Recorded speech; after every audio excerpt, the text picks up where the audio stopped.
me to start on this Please. one? Okay. So initially, the very first inception of the song was in my little studio in Crystal Palace in South London. And it was just a piano idea, a little piano riff, this kind of...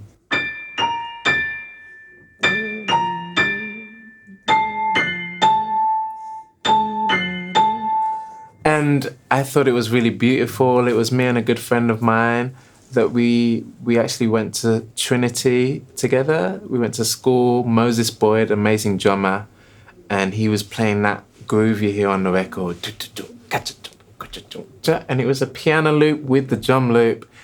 And then I think I forgot about it, and it went into the hard drive on an old laptop, but I always had a bounce of it. And I'd always come back to it and be like, wow, these chords are so special. And a couple of years went by and I was flicking through old files, and this song was always a special kind of harmonic vibe to me. And when I was coming to do the album, I was thinking it would be incredible to do something with Emeli, and I thought, let me send the chords to you and see what you feel. And then she loved it, apparently. So. Perfect. So, what was it? What was it kind of like working together? Like, when did you first get involved? What was it? How did you sort of collaborate on it? I'd say this is the most smoothest, most natural collaboration ever. It was just so easy, and I feel like we both kind of had room to be ourselves and to bring our own flavour to the table, which I really appreciate. And you kind of trusted me to kind of do my thing. And I remember when you pinged it over, you're like, what do you think about this? And it's really interesting to hear you say the process behind it, because you can definitely hear the marination in it. Like, it has a really special, it hits a special chord. As soon as I heard it, I thought, wow. And then straight away, you're kind of inspired to write. It didn't really take much struggle to write to it. It just kind of flowed out. And yeah, it's just a really beautiful piece of music. So thanks for thinking of me. Oh no, of course. And like I was saying, if you don't ask, you don't get. My mom's always like, you don't ask. And obviously I was shitting my pants a little bit. I was like, what if she doesn't like it? What if she doesn't respond? And then she came back and was like, wow, this is incredible. And it spoke to something deep in me, and it felt like it was something special. But I think, if I'm right, it was you that put vocals on it first. Yeah, I was kind of sitting just like with my back against the sofa. I think it was like winter time as well. I was just by myself in the flat. And I just put down what instinctively came first. And then I sent it over to you just to see what you're thinking. Because it really put me in a romantic mood. Like, the music really put me in that kind of deep, sentimental mood. And then this was all via iMessage. Like, what do you think of this? And then you liked it, thankfully. And that really inspired me, because I hadn't written any lyrics or any melodies. And I like to do things in reverse sometimes. So once you had your concept, it really kind of lit a fire under me. So I was like, okay, I can run with this now. The song's about this. And we were both talking about love in a certain way, but from different perspectives, and kind of the state of the world right now, and how that relates to having someone special in your life and someone to go through these things with. So I think it's an important song and a deep song, and we both access something really deep on this one. And it was an absolute pleasure to have Emeli on it. You can feel it as well. Involved. You can feel it. Wow. You can. Yeah. Whoa.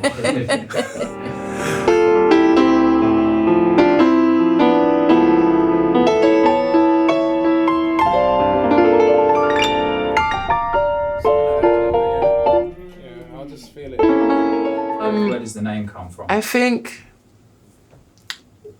I don't know, there was a thing growing up with my mom's vinyl collection. She's got a lot of 45s, a lot of old reggae records, and my parents have the most ridiculous vinyl collection. And there's certain songs I wanted to listen to, and they'd be like, oh, you're not ready for this yet. This is big people music. And I feel like I'm at a time in my life now where I'm a dad, and I feel a bit more grown up now, and my ears have definitely matured, and I've matured as a man, And these are the new, more mature sounds I'm trying to bring into my life. And I feel like, it just felt right to call it Big People Music.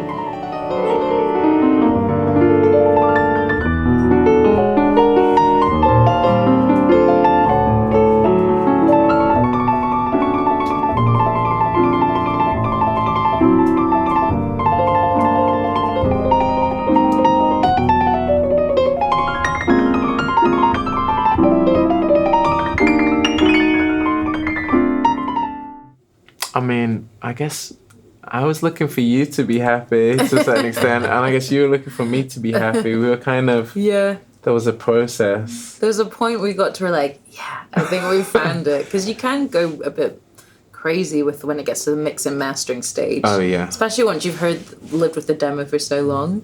But it is hard to let go. Oh, yeah. Without over sanitizing it, but you were great for that. I was like, do you think this note here at minute 3.14? And you're like, it's fine. Sometimes you need that person to be like, just let it go. Yeah, you're a bit of a perfectionist in that way, because it's the first time we've worked together. Like, we've met loads of times over the years, and you actually came to my first ever live show. Yeah. Which was huge for me, awesome. like, to have your support. But yeah, like, knowing when the song's finished, I guess because it was just drums and piano, the big first question was like, where's bass gonna fit in? And for the longest time, I wanted it to be double bass. Tried it, and it sucked. So I was like, well, that didn't work. And then I hooked up with my good friend Ben Jones, and he kind of put some magic special sauce on it. And then I hit up my boy Cartoons, an incredible producer, bass player from New York, and he put the bass line down, and then it was like, then it had some real like batty to it. And it's that perfect marriage of it being sensitive and emotional with the lyric and the harmony, but then you want the beat to be popping as well and slapping on the speakers. So yeah, I think we were both just trying to find that perfect middle ground where it didn't lose its authenticity and emotion, but it still felt like a banger. It's a banger. Oh, thank you. An hour and a half. Wow. It's not real. Expensive. I think we were just speaking about it, like lyrics. Yeah. I think that's the point, because when you're musical, it just kind of flows out of you. It's like breathing, pretty much. But like lyric, you really have to take that time with yourself to be like, what do you want to say? What's the story? That's why I always appreciate moments where the music just sparks something in your mind where the story's evident. It's almost like you're just finding it. But it's like those are quite special moments. So I think for me, there's always that, okay, now we're switching from music mode into to words. Yeah, I have the same kind of process. We were both saying how we usually start off with melodies and chords and feelings, and I like banging the drums and running around and getting creative. But then sometimes when you're on your own and you're trying to produce and play instruments and do melodies and do lyrics, it can get a bit overwhelming. So it's nice to do it in stages, and it's never ever one way. I'm sure it's the same for you. Like sometimes I'll be watching Love is Blind or some madness on TV, and then it's like, okay, that's a cool story. Or sometimes it's something in your personal life or a family member or friends going through something and something resonates with you. And yeah, I think we're all as artists constantly searching for that gold to kind of really put into the music and make people feel something. Does the environment you're in affect that? Like the sort of, not just the space, but the headspace as well? Yeah, I mean, I've gotten to a point where like this can't just be guesswork. There needs to be a strategy to get to where you need. So I feel like reading a lot of poetry or getting in more of a kind of prose mentality, like hearing the music in the words, sometimes just turning off all melodies, all music, forcing myself to hear the melody like through the poetry. But that takes a bit of effort, so getting there. Yeah, and for me, I don't know, like I guess some of the greatest art is made from struggle. So sometimes when your mind's in chaos, sometimes some crazy, amazing art comes out. But on the flip side, when you're in complete peace, like around nature, it also feeds. So it just depends, really. It always changes the kind of process. I don't know. Are you better when you're completely relaxed at creating, or? I guess I can hear deeper thoughts. If I really want to tap in, like, then yeah, calm definitely helps. But I hear you as well. Sometimes in the chaos, you get these beautiful accidents or this like crazy energy that you can't access when you're too chilled. So a bit of both. Yeah. A bit of both is always good. This world is a mess, yet still we are blessed. Please don't you leave my side. That's nice. Good Lord have mercy. I try. It's quite weird. People, you know, usually tell me stories about things that have happened with me, and I have no recollection because I'm just running at 1,000,000 miles an hour. And I don't know if you find this, but I very rarely have time to kind of just look back. I feel like, I don't know, that it's not something that I like doing. I mean, sometimes it's cool to do, but I feel like if at any point I start looking back, it makes me feel like I'm stagnant in a way. I'm always pushing forward. But I feel like when I'm a bit older, maybe I'll look back and be like, oh, wow, we did some good shit. Fingers crossed. But I feel like a big part of the inspiration around me, having such incredible friends that do the most beautiful music, was a kick up the arse for me to start making my own. And I was like, man, if I get hit by a bus tomorrow, like, I got no music out there. So let's get it going.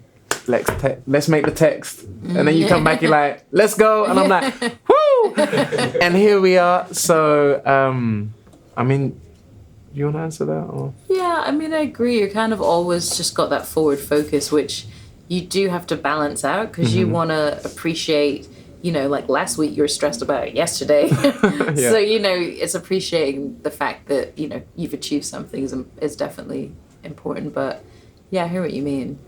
It's hard. But I think it's just those moments where you really get that connection and you really get the chance to be yourself musically. Because you hear so many horror stories about people who are trapped, people that never got the chance to really be themselves or let people know who they really were. So I feel really lucky that throughout my career I've been able to express myself, like, honestly.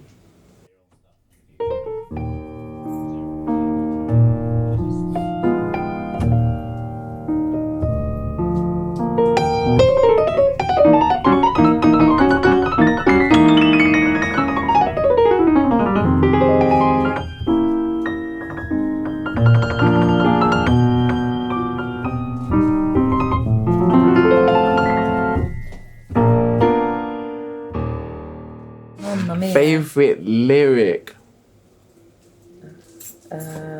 Damn. I mean, a song? Lyrics in a song? I mean, we were literally just saying, like, well, especially me, that it takes to the third listen for me to find out what the song's about. I'm useless. Yeah, actually recently my friend played me a song and then he was like, what do you think of this? And I was like, it sounds so beautiful, like it's the best song I've ever heard. And then the next day, my wife was in the car with me. She was like, did you hear the lyrics? I was like, a really dark song. And I was like, what? I thought it was a love song. So I'm the wrong person. I'm the wrong person because I've been hearing like major sevens, the string arrangement. And now I'm getting into mixing, so I'm hearing like frequencies. I don't know. We were talking about Bob Dylan 5 minutes ago. Yeah. I mean, he's the GOAT. Yeah. Or what's that Donny Hathaway song for Donny. You? Live my life 10,000 stages, but we're alone now, and I'm singing this song for you. I think that's just such a beautiful. Woo. I mean, the song's the best, but Forget about it. yeah. Stevie, Visions. Wow. the visions in my mind. I can't pick a lyric from that song, but I love the lyrics of that song. Okay, cool. Donnie and Stevie. Yeah, I think that's a good place. Can't do any better than that. Can't do any better than that.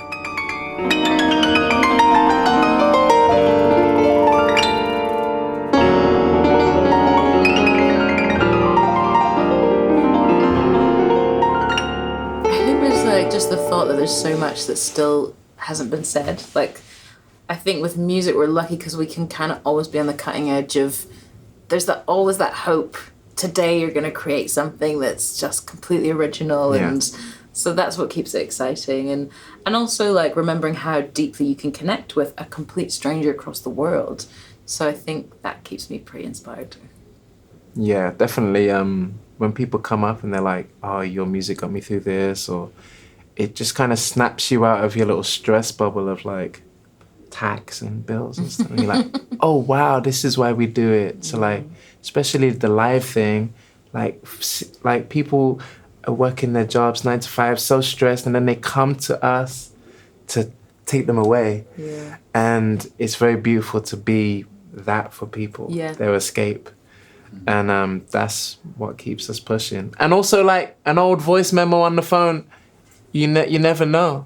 It could be the next song on the album. So there's stuff in the past there that's for the future. And yeah, I think I would like to be a longevity artist, and we'll just keep going. Hopefully we go again. Amen. We go again. There we go. Amazing.